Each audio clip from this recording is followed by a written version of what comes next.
Well, once again, ladies and gentlemen, welcome back to Hashtag Sports. It's been a really crazy day with the news of LaShawn McCoy getting cut by the Buffalo Bills. What is going to happen to this team? What's going to happen to this offense? And what I decided to do was to bring in a man who knows his stuff, knows what's going on with the Bills in and outs. From Rock Sports Network is Ryan Lasal. If you look just underneath his name, please give him a follow on Twitter. He's a great follow. He really chimes in. He has some really good insight into the Bills and what's going on. But right out of the gate, Ryan, I just have to ask you, because the rumblings are going to start very, very soon with this team, about perhaps Melvin Gordon. Yeah, Now, yeah. let's just touch on that right now. I mean, is that even a possibility for the Buffalo Bills right now? I think with Brandon Beane at the helm, I think anything is a possibility. The LaShawn McCoy move, obviously a move that some saw coming, some didn't necessarily see coming. Personally, myself, I mean, I've been on your show doing it before, and I've said it on my show. I've been calling for them to trade McCoy for the last 2 seasons because I thought his value has been outweighed by what they're paying him. And this year, he was due about $9 million. They're going to retain about 2.4 in dead money, and they're going to save about 6.4 by cutting him, which leaves them approximately $34 million under the cap right now. Wow. If they roll that over, it's approximately $90 million next year. That's a lot of money, and that money doesn't get cleared up for no reason, right? And they're freeing money up for something. A lot of speculation that it was Clowney early. That's obviously off the table now, he's going to Seattle. Melvin Gordon's a possibility. I think, Trent Williams is certainly somebody that might still be on the table even for Buffalo. So I think there's a move coming. I think a lot of that money is going to be used for some of these guys that they have to re-sign, Dawkins and White and Edmonds down the line, those types of guys. But, there's a lot of money to make a splash in free agency, and Melvin Gordon certainly would be a splash in free agency. That's for sure. Yeah, looking at the numbers now, and I know you said that earlier about $93 million as far as the Bills go, and going into next year. When you think of numbers like that, it's not really, you got Dawkins, Milano, White, like those guys that you mentioned. It's not really going to filter into them. And if those of you that watch the Embedded series that listen to Brandon Beane, he said, listen, the guys on your team, currently on your team, will see what you pay other players. They see that. So that's a big deal, especially with, I mean, not so much with Hyde, but with Poyer. Poyer, you could start negotiating an extension for him at the end of this season. Yeah. Whatever you pay, like I was kind of against the Clowney deal, because that all that's going to leak into all the contracts that you're going to have to sign if you decided to get him, pay him $15 million this year, and then extend him any period of time. It would have leaked into a bunch of other contracts, which, I mean, it would have been tough. A lot of guys are currently chiming in on the YouTube page, saying, see you later, McCoy, goodbye, McCoy, Believers Talk, Christian Wade making the team. Yes, is Christian Wade making this team? I think that's the next biggest question going on with the Buffalo Bills. Is Christian Wade going to make this roster this year? I've been saying it since training camp started, and I still say it until it actually happens. I can't see how he makes his way onto this roster. I mean, he's a 28-year-old project who's never played football until this year. And you see him when he's on the field is that he's still very much a rugby player. He carries the ball like a rugby player. He moves the ball like a rugby player. He runs towards the center of the field instead of towards the sidelines like a rugby player. He's just so raw. But with his experience in rugby, you wonder if maybe there's an opportunity for him to get on as a special teams contributor. The 3 running backs they have on the roster right now in Singletary, Gore, and Yeldon, they're not special teams players. And I mean, maybe they think he's just kind of a guy, if you just teach him to just run downfield and tackle somebody, maybe he can do that. Maybe if it's just, go out there and get in front of somebody, maybe he's a body while they work on things. I just really find it difficult to believe that Christian Wade makes this team. I think it's more likely that they do wind up putting him on the practice squad. But I think the 3 running back thing is really throwing a lot of people off, and they don't see how it can happen. I think if they carry 3 running backs, it's because they're trying to make room for another tight end or something like that, because Tyler Kroft isn't going to be 100% to start the season. That's more likely that they just carry 3 running backs for now. I mean, look at Dallas. Dallas has 2 running backs on their roster right now outside of Ezekiel Elliott, and he's not under contract, and he hasn't shown up. So there's reasons that teams cut down as far as they do on certain positions. It's to position themselves to take on in a different position somewhere else. They've only got 4 safeties. They've only got 3 running backs. They've only got 6 receivers. So there's a lot of opportunities for them to kind of make some moves once that waiver wire opens, which they hold 9th waiver priority. So that's a big opportunity for them to pilfer some guys that get caught early in this process. Yeah, I agree with you, Ryan, and we got some people chiming in on the YouTube page. Donnie Brooks says there's got to be something brewing in the trade arena. I don't discount that with Bean. I'll never put that out. John Roberts says trust the process. Management hasn't let us down yet.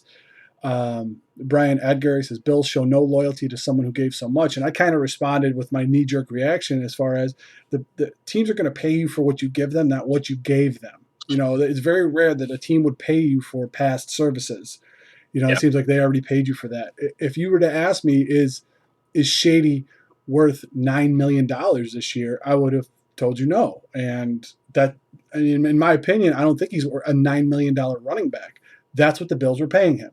So, well, I mean, and I would jump in there and say too is that there's not a team in the league that thought he was a $9 million running back, because if that's the case, somebody would have traded for him. Exactly. Right? I mean, there's plenty of wide running back needy teams out there. Yeah. They would have traded for him. I don't buy this whole comment of we thought he deserved the right to go find his own team. I think they just flat couldn't find a suitor for him at a price that they thought was reasonable.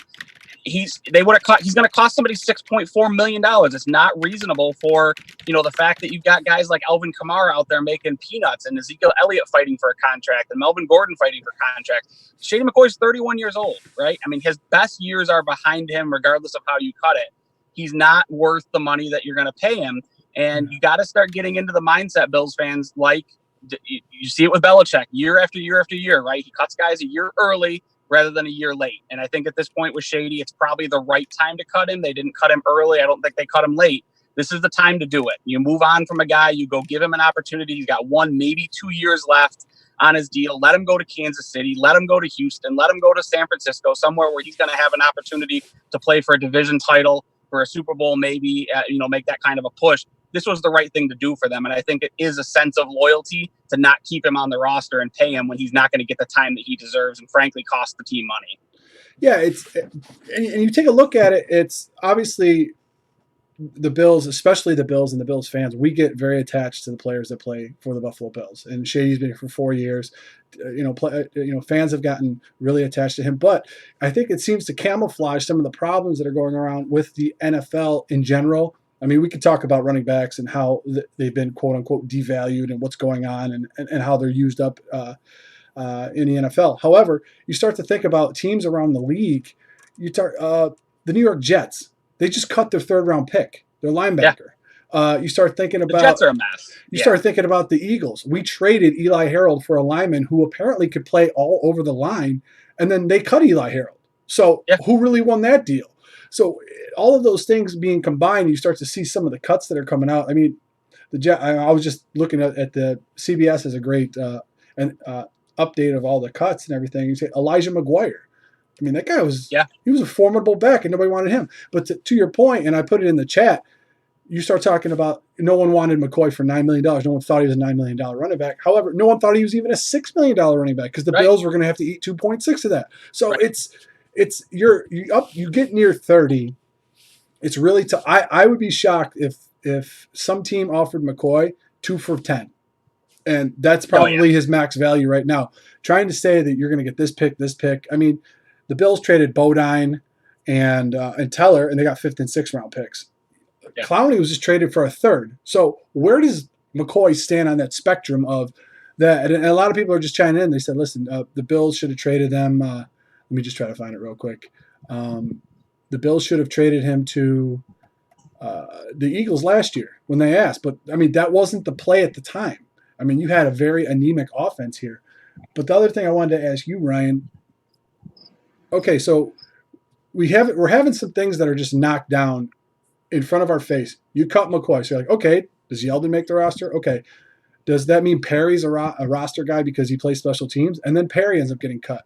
It seems like all the pieces that were supposed to fall in place after the Shady cut, what's going to happen then? What is going to go on with this team as we move forward into 2019 and 2020? Well, I think the McCoy cut and the fact that it looks like they're going to carry 3 running backs again. I'm not going to believe Christian Wade's on this roster until he marches out there on week 1. It's very apparent that they are going to lean much more on Josh Allen this year. They're going to throw the ball a lot. They've got 6 receivers, and all but one of them are kind of like gadget type receivers, right? They can do a lot of different things. You've got McKenzie who can do so many different things, the jet sweeps and the slant routes and the go routes. And then you've got John Brown, who obviously can take the top off of defense. You've got Cole Beasley, who can kind of sit in that open space. They don't really have any big guys, but then they've got probably 4 tight ends, maybe at least 3 tight ends that they're going to keep, right? They've got Sweeney, Knox, and Eifert, or I'm sorry, not Eifert, Croft, who can all, are all big body receivers or tight ends. They can all go up and get the ball. They're constructing this roster to be a pass-heavy type of offense, and then they've got 2 guys that are kind of bowling balls that can run the ball in Singletary and Gore, but can also catch the ball if they need to. So this is a roster that they're changing the construction of it. I agree. Last year wasn't necessarily the best time. I thought they should have, but I agree that it wasn't the right time to cut Shady because you didn't have any leaders on offense, right? Now Josh Allen has emerged as a leader.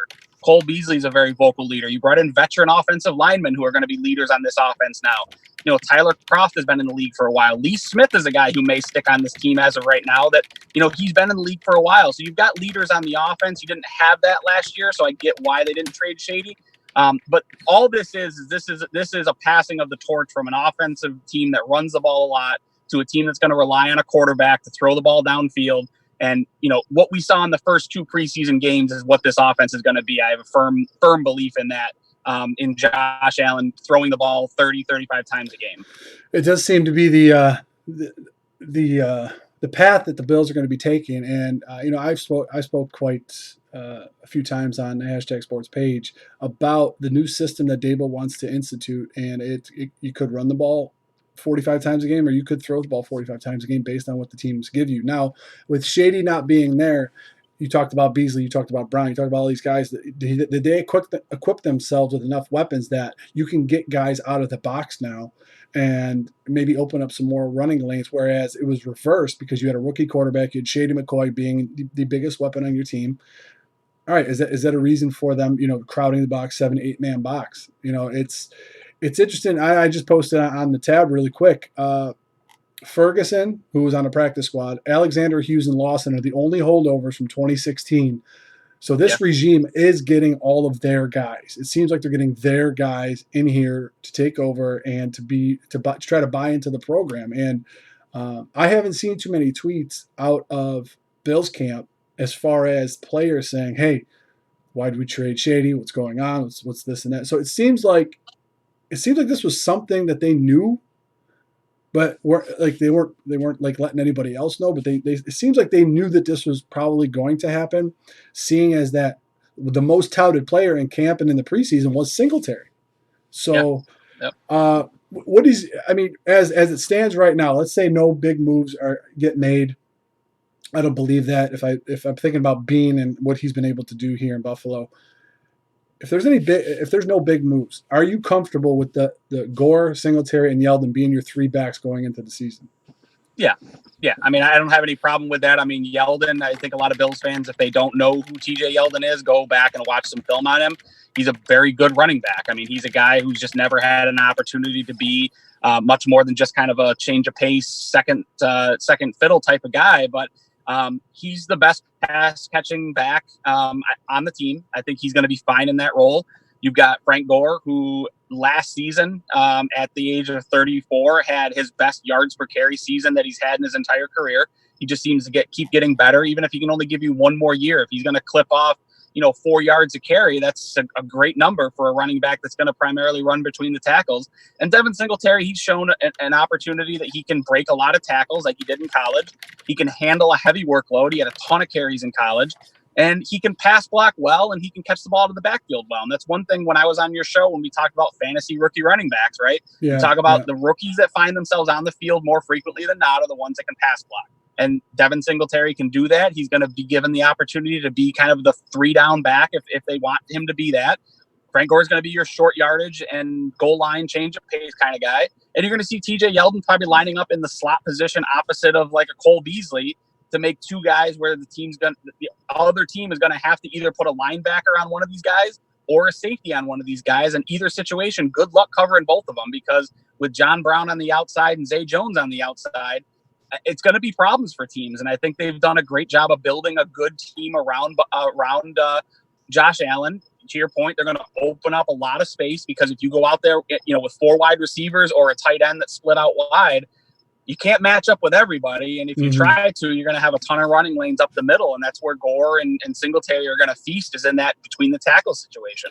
So you think they're taking the approach where if they go with more speed and more receiving threats on the field at once, that's going to force teams to get out of their base packages to go nickel more, which is a lot easier to run against a nickel than it is a 7-man front.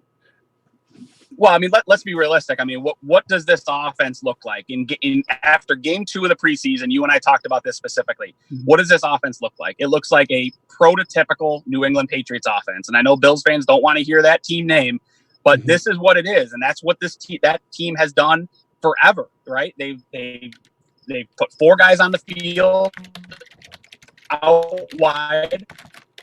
They've opened up a ton of running lanes, and they've made you guess, is Tom Brady going to bring that extra linebacker in, Treadleman and Wes Welker and all those other guys that made career situation that you're going to see in Buffalo. So I think that's the offense that you're more than likely going to see, as opposed to kind of what you've seen in Buffalo, which is 8-9 guys in the box and trying to run between the tackles. Okay, so a couple of people chiming in from the YouTube channel. Let me try to see. It was Trek Reviewer. He said, #sports Jason Kroom, and you think there might be time during the season offensive tackle Jerron Jones might play defensive tackle, since he played there in college? And did Foster and Zay make the team? I think he brings up a great point. And then who else was talking about? I think it was John Patrick. He said, did Zay Jones get cut? Seemed to be some chatter on Twitter. So that being said, you want to talk about Kroom, Zay Jones, and Robert Foster, 3 guys who seem to be lost in the mix in on this team and what's going on with this team and the receiving core. I think the fact that you cut Duke Williams, we haven't heard any noise about Sills yet. I mean, as of right now, as of 4:20, he's on the team, right? Is Sills on this team? Because Kroom went to IR. I mean, they designated him on IR, and then they also have Zay Jones on this team. So what do you see as the roles of those guys on this team moving forward? Yeah, I mean, I think Sills is another one, much like Christian Wade. I'm not going to believe he's on this team until he's actually on this team. But, I mean, he's a guy that's a tall project-type wide receiver. He brings a dimension that they don't have if they decide to keep him. Jason Kroom, I think if they decide to keep 4 tight ends or even a 5th tight end, he's that guy. I'm not sure Lee Smith is a guy that, I mentioned him as a possibility, but I'm not sure he's a guy that sticks. And then you've got, it's really up in the air right now. Zay Jones, I think, is on this team unless they make a move to decide to trade him. The rumors were that Houston Texans were looking for a receiver to add, in between Will Fuller and DeAndre Hopkins. Maybe Zay Jones is that guy. I mean, based on the return that the Texans got in exchange for Clowney, they may be willing to give you a 2nd-round pick for Zay Jones. And that's you take that every day of the week if you get that opportunity if you're Buffalo. So, we're going to see. I don't think this roster is going to really take shape until probably Monday or Tuesday when the waiver period's over, because that's when you're going to kind of see who they wind up with from other teams and things like that. So, Bills fans, don't get married to whatever this roster looks like tonight when you lay your heads down, because, again, waiver period ends on Monday, so you'll know what the team gets. They're 9th in priority, which is really high. You're going to wind up with probably at least another corner on this team, at least another, running back or wide receiver. And then I would hope that they're going to wind up with another punter as well. You can't go into the season with Bajorquez as your only punter on this roster. Yeah, it does seem very I don't know about the punting situation. If this special teams unit has another year like they have in the past, I'm going to lose my mind. And Donnie Burke brought up a great point. It says Tasker said they had a theory that the Bills were hiding Sills all preseason. I mean, I saw that. I'll just jump in right here. Yeah, I don't understand that logic because what are you hiding him for if you're going to keep him on the roster? There's no reason to hide him. yeah. You only Right? I mean, hide you him if you're hide him if going you want to practice squad. sneak him on the practice squad, Yeah, right? So, I mean, I heard a couple people say that on Twitter, and I just kind of jumped in, and I'm like, I don't know what they're hiding him for if he winds up on your roster. I mean, great, but now did you see enough of him in game action to really know whether he's worth keeping on the roster? If you're going to hide him, I thought they were hiding Christian Wade when he didn't see any carries in that third preseason game. I tweeted that out. I said I think they're hiding Wade because they want to sneak him on the practice squad. But I mean, the Sills thing, sure. I mean, maybe they were. I mean, maybe there's something to that, but I don't think there's a reason to hide him if you're going to wind up putting him on your roster. Yeah, it is. It's definitely very intriguing. Now, of the landing spots, I know we talked. I know. I just want to circle back to Wade. I just want to circle back to McCoy really quick because I mean, let me just do this then. I'll do this. In a perfect world, what could the Bills do from now until Tuesday that you would be like, all right, that makes sense. That makes sense. I could completely see why what happened on Saturday happened because of what they did, as a result on Tuesday. I think if they go add a big receiver, kind of in that Duke Williams mold, one guy that I tweeted out that I thought would be intriguing for them would be maybe like a Josh Doxson who got cut out of Washington. He was a guy that I liked coming out of the draft. He had an unfortunate injury his rookie season and never really got going in Washington. But to be fair, who's he had throwing the ball to him in Washington either, right? So, I mean, he's a guy that I thought might be intriguing. A guy like that just kind of fills that role that a lot of fans, and myself included, when they cut Duke Williams, we all kind of scratched our heads and went, we don't have a guy like that on the roster, so why would you cut the one guy that you do have who played, frankly, pretty well? So, I think a move like that, definitely a punter situation. I think Colquitt's an option out of Cleveland. Has heard he just got cut, and keep in mind he was a Pro Bowler last year. So I think he's a guy that you probably keep an eye on. And I think that they're going to wind up adding, if not bringing back Coleman, they're going to add another safety because I don't see a reason that they would go into the season with only 4 safeties, especially with the defense they like to play, and probably another corner. I think all of that being said, they're going to add players. And I think if they add between 5 and 7 players through waivers and wind up making some additional cuts, I mean, I'm not going to question anything they've done today anyway because I'm full on process mode at this point. I think I've liked everything that they've done thus far, so I'm not going to lose sleep over the fact that Duke Williams got cut, that Shady got cut, that some of these guys that I thought would make the team got cut. But there's some opportunities for them to add some additional talent to an already good roster. Yeah, and I just want to speak. You got some guys chiming in. Kurt Coleman back. Some of the things that they can have to have people forget about what happened today is trade for Melvin Gordon.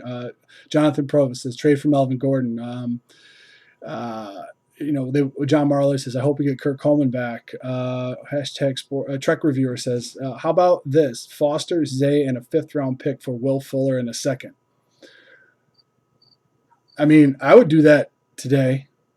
I mean, Will Fuller, no disrespect to anyone else on the roster, Will Fuller would walk on and immediately be the most talented wide receiver on the roster, right? I mean, The dude's good. He just can't stay healthy. That's the issue with him. So, I think that's something I definitely would do for sure. I don't think it's going to happen, but I think it's a good theory. Yeah, the thing that you look about and the thing you have to talk about is the business side of it, which kind of gets lost in the mix a lot of times. So if you're talking about, a Foster and Zay, let's just single them out. Foster or Zay, you got for 2 more years on a controllable deal. He's still on his rookie contract. Foster, who was picked up a bunch of times, he's a restricted free agent this year, and then next year he's going to be an exclusive rights free agent this year. Then he's going to be a restricted free agent. Then he'll be an unrestricted free agent. So you have almost 3 more years of a controllable deal with Robert Foster before you even need to think about signing him to anything. Now that is dependent upon if another team offers him a deal in a range where when he's a restricted free agent, they could still offer. The Bills could put either first, second, or the round he was drafted where he wasn't. The Bills would have to either put a first or second round tender on him to see which teams would give them that. So they're just kind of hanging. That's kind of like a little insurance in the pocket right now with Foster. So I don't know about a straight trade unless they get a second round for Foster is going to commence, unless it's a deal that just blows them away. And the other thing, as far as the business sense is concerned, is the Coleman. Why they cut Coleman? Well, if Coleman's on your roster week 1, then his salary is completely guaranteed. Right. So the Bills did this a few years ago with Jerome Felton. They cut him, and then they end up Yep. signing him later. So it's a little bit of sleight of hand going on here. And the other thing that I think is very interesting is you talk about the injured reserve. If you're worried, it just seems to me because there's no number about how many guys you can have on injured reserve. If you cut a guy, or if you cut a guy or you waive him and he makes it through waivers, he's got to make it through waivers and you put him on your practice squad if he has that eligibility. If you have a guy that you're afraid of losing yet you don't feel he's ready for the 53, I know I don't know how they check it, but you could just put him on IR. They put Vosi Joseph on IR. They put Mike Love on IR. They put a bunch of guys that this off season that we thought were performing well. So, I mean, what are your thoughts on the Bills kind of doing little trickery here? Yeah, I mean, I think the Voshon Joseph thing kind of surprised me a little bit. I thought he would make the roster, and then they'd give him that IRD option, which is that designated return, so he'd Yeah. be eligible to return after 6 weeks, I think it is. I think Tyler Croft is still an option for that. The thing to keep in mind with that, you only get 2 throughout the entire season, so it's possible that if they question whether Joseph would be ready come week 6, maybe that's why they didn't do it. But yeah, I mean, I think anytime you've got a legitimate injury to a young player where it's iffy whether or not they'll be ready for that week 6 time frame, or even at any point midway through the season, or if maybe you don't think even if they are able to come back after 6-7 weeks that they're going to be able to contribute that much to the team, I don't think there's any harm in putting them on the IR. I mean, they still get paid. They still pick up their salary. They still get to hang around the team and use the rehab facilities and stuff like that. So for a young player, it shows dedication that the team has in it, right? We all could have put him on the IR if they wanted. You got Searles, Joseph, and right now you said Love And are Kroom, on yeah. the IR. Those are all young guys that I think you very well come back.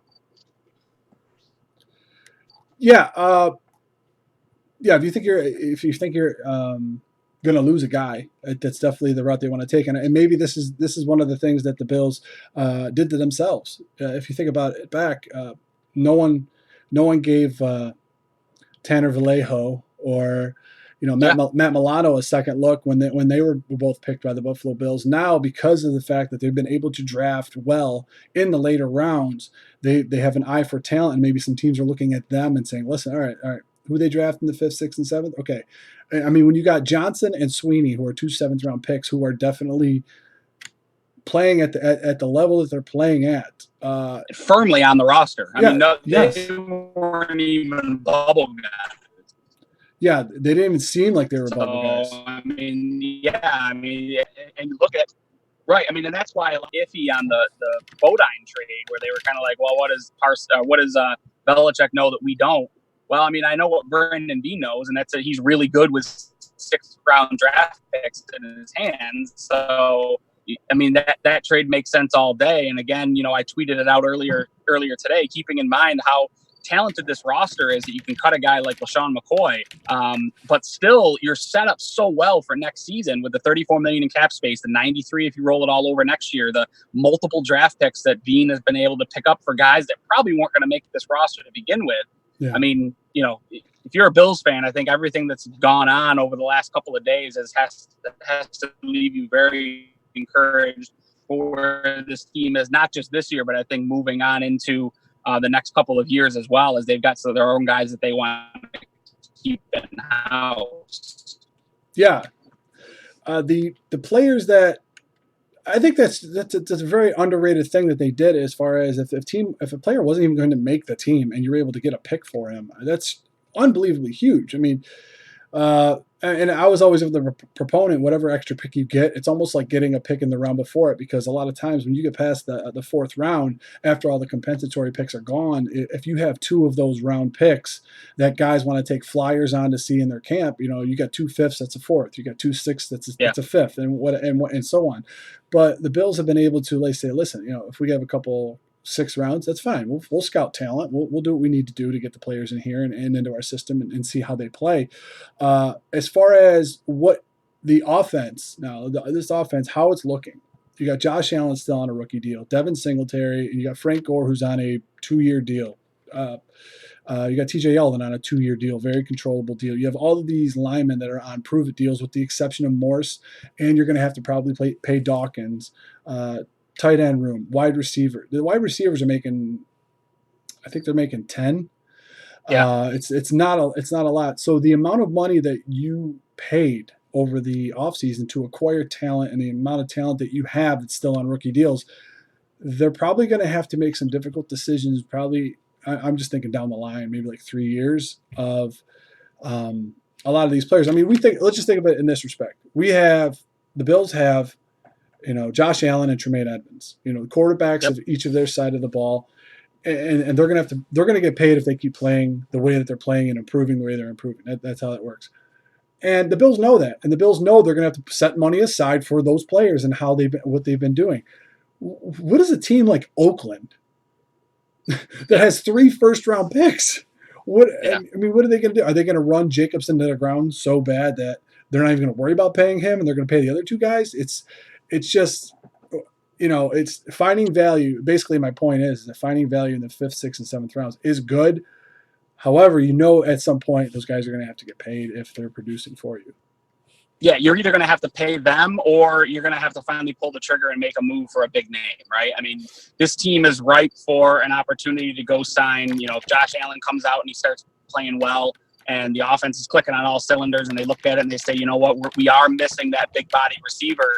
I mean, maybe mid-season is when you make the move for an AJ Green type of guy. Once he's back, he's healthy. He brings that dimension to the team that you don't quite have as of yet. That's a big name guy that maybe they go get, because they're looking at this roster going, you know what, we're 6-3, 6-2, and we're approaching the trade deadline. We're coming into our bye week.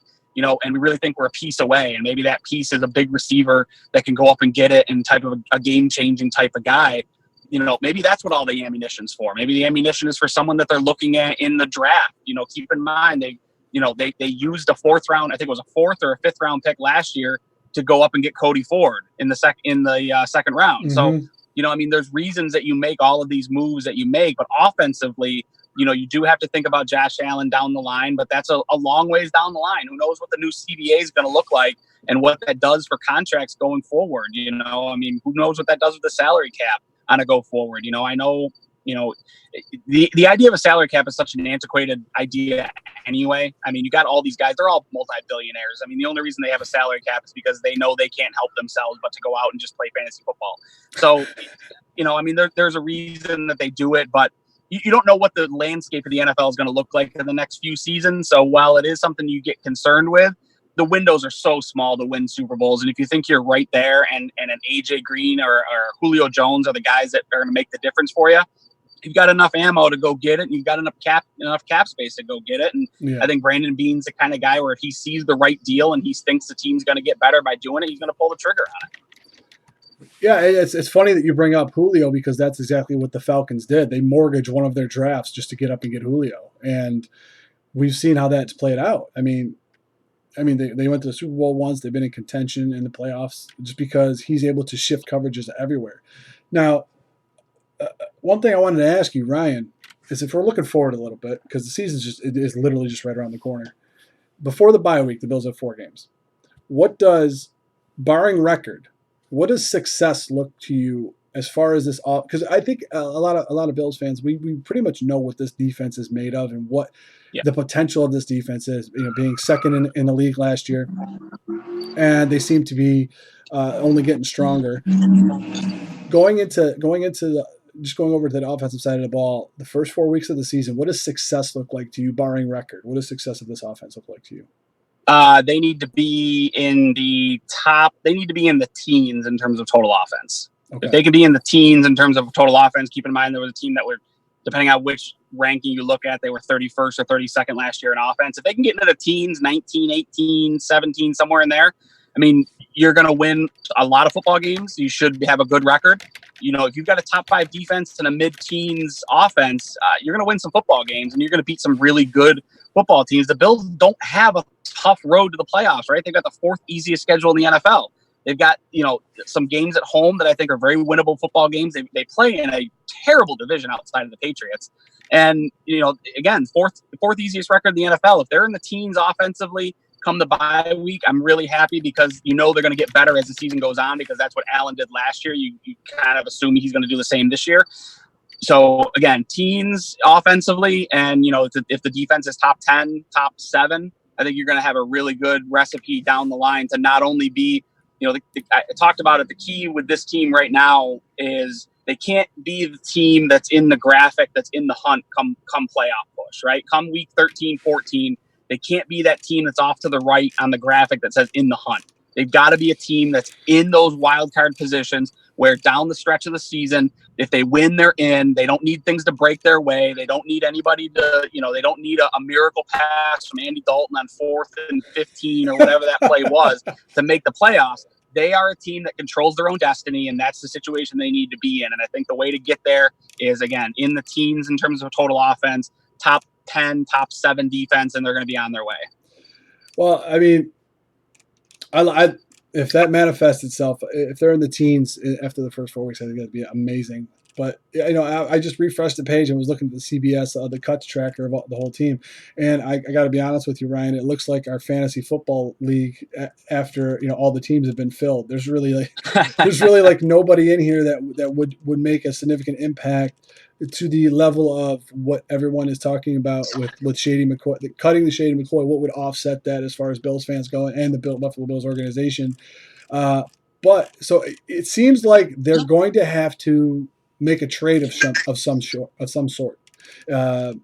If that's in their plans, if this is something that they've already had in the works, where they're going to make a big trade, or they may get rid of another player here and there. Who knows?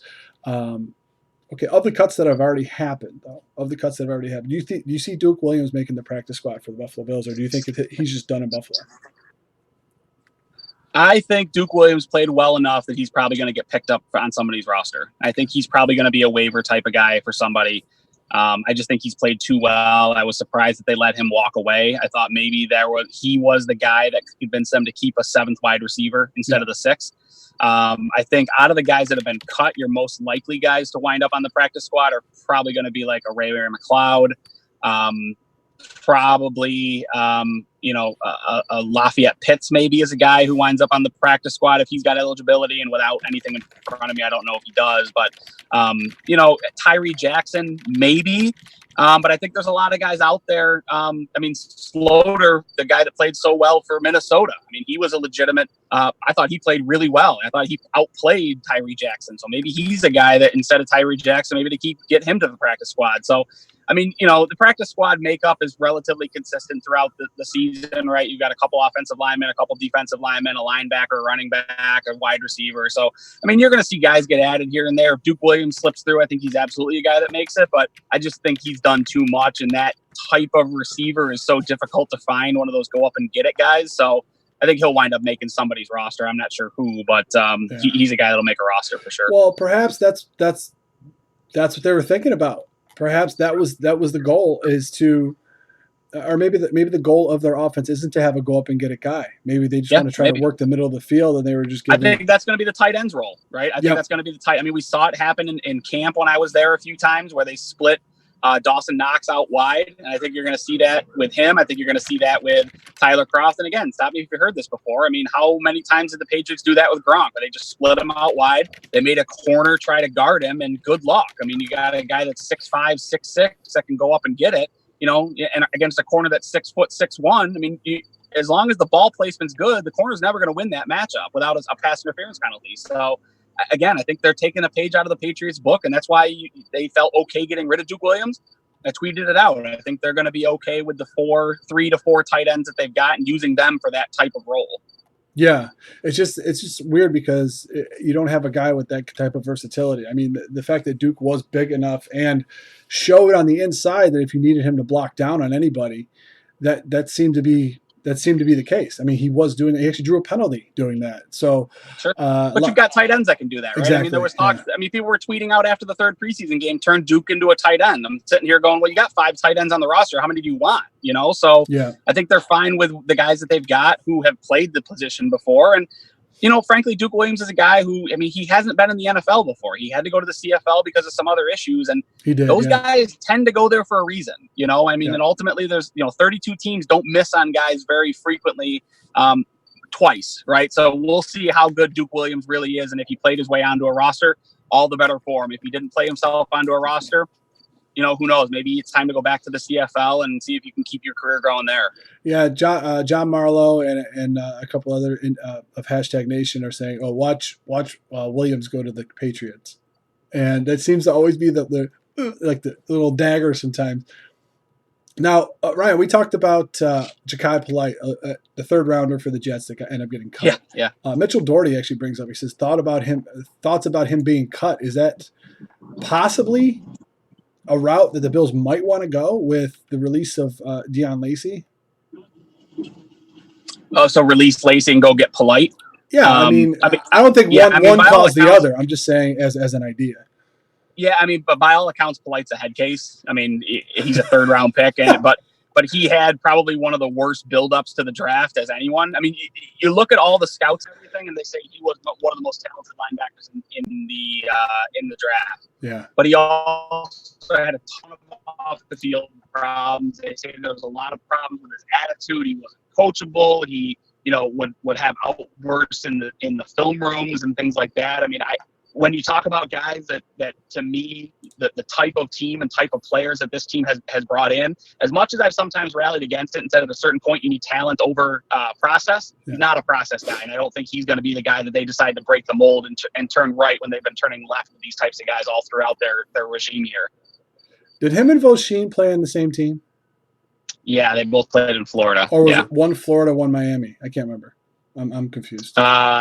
I know Voshon Joseph was Florida. I believe Polite was Florida. Polite was Florida too. Miami. No, I think I was confused about Vosheen. So yeah, if they already got who they thought was the better player from that team, and then again, Hashtag Nation, we are talking about the Jets who drafted a kicker in the second round not too long ago. So it's also the Jets who decided for whatever reason to let their GM draft guys and then cut and then fire him. So how sold were they on the guys that their GM went out and got? Didn't Whaley do that? Yeah, but yeah, exactly. And how well did it work out? How many of those guys are still around except for Josh Allen? Great point. That's a great point. So today was absolutely insane for what's been going on with the Buffalo Bills. And, there he is. There's the big man. Yeah, he wants to give his 2 cents on this, too. Go Bills, Evan. Yeah. What's he got? What you got for me, bud? Oh, man. So, like I said, ladies and gentlemen, if you want to look below Ryan's name, there's his Twitter handle. Please go give him a follow. And I figured I'd bring Evan on the show too because he's my av on Twitter. So I don't want you guys to get confused when you look up my name and you see this guy's face. So I figured I'd bring him on the show and let him do a little guest spot. That's a handsome gentleman there. I gotta tell you that. That's why he's my Twitter photo and it's not this. You have a face made for radio. We all do. Don't that's worry right. Which is why I don't know why I have a YouTube channel. So that's the guy gets par for the course, I guess. So yeah, give Ryan a follow. He'll have his son on there as well. Great content, great stuff. And just to do a little shameless self plug, this isn't a part of Hashtag. This is a part of the Rock Sports Network and Ryan and myself. We're going to be doing play-by-play and color commentary for the Brockport Golden Eagles this fall once again. We did it last year. I had a great time. You get some really good content of a Division III football team that is very competitive in the nation. So. That being said, please join Ryan and myself on Saturday as we'll have all the links and everything for you guys coming up. You guys, if you follow Ryan on Twitter, you'll definitely get all the links. If you're following Hashtag Sports, we'll give you the links as well. So, so that being said, we got some comments in the chat. Someone said, "Trek reviewer, we sure had a lot of Johnsons in the secondary." When will the final cut spin 0481? He says, when will the final cut list be released? Probably tonight at some point. What's up, buddy? How you doing? What else do we got over here? No. A lot of people are shocked about Sills too. A lot of people are really shocked about Sills. Yeah. And I mean, if the kid can come in and contribute for, I thought he was a year away. I didn't think he had the build yet to be an NFL wide receiver. But then again, he's built kind of like an AJ Green. So if Green played and only recently has sustained injuries, now I'm not going through the history log of AJ Green, but I don't remember him being hurt too much in the first few years of his career. So it could be something where the Bills see something we don't behind closed doors. I think that's what it has to happen. Hendog 24, yeah. Sills, as of right now, he's on the team. As of 4:55 p.m. Eastern time, he is on the team for the Buffalo Bills. So yeah, and he's that tall type of guy. I mean, I just mentioned maybe trading for AJ Green. I mean, you're right, he's that body type. So maybe that's the guy that fills that role, and they feel like they've got enough depth on that wide receiver core that they can give him time to develop, and he's a guy they need down the stretch. So I mean, we'll see. John Patrick, wait, did Sills make the team? Are you joking? I wouldn't do that to you. I would not do that to you. So, all right. Yeah, as Bill's Twitter, Bill's information, and all you guys of Hashtag Nation, things are going to blow up. I mean, everything's going to blow up unless the Buffalo Bills, Brandon Beane. I thought it was interesting that Brandon Beane said that he's going to schedule a press conference for tomorrow at 4 as well, after what he did. It wasn't a press conference today, was it? At noon? What did he end up doing? No, it was a conference call. Okay, he had a conference call at noon, but he's having an official. And it was specifically to address the Shady situation. So I'm assuming typically they do their normal press conferences the day after cutdown. So I'm assuming it'll be a regular press conference to address all the cuts that they've made and what the roster as it stands going into waiver claim time. Okay, I love a shady situation. That's nice play on words there. So I suspect if Beane is true to form and his character and the things that he's done recently here and for the Buffalo Bills organization, by 4 o'clock tomorrow, I think we would have forgotten about the Shady deal or Shady being cut, because I still feel it in my bones that something's going to happen with this team. And Beane, he's already working something behind the scenes, crazy stuff that he likes to do behind the scenes, and I'm very intrigued and interested to see how that goes. So we got to go. For Ryan Lasal of Rock Sports Network, make sure you give him a follow. And thanks, guys. And for Hashtag Sports, thank you for joining us tonight. We are out. Take it easy, Bills fans.